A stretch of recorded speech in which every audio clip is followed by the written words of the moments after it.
So this is going to be creating that data table from Quickbase. And again, very similar process to how we just did it with Google Sheets. And except this time, that first step, we're going to be connecting our Quickbase account. And then after that, we're going to be selecting which app we would like to use, as well as the table, and then choosing which fields we would like from our Quickbase table. And then after we do that, the steps again are the same. We're going to configure our columns, set up those keys, and then name the table. So we're selecting that Quickbase table. We're choosing our integration. I already had one set up, so I'm just reselecting that. I'm selecting the app and then selecting the table. And then here you could choose which fields you would like to use from that table. So you don't have to use all of them. And then it is going to auto detect which columns that you should be using.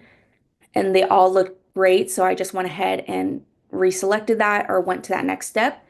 Here it's using that record ID number as that lookup column or lookup key, excuse me. And then I'm just naming the table and that is it.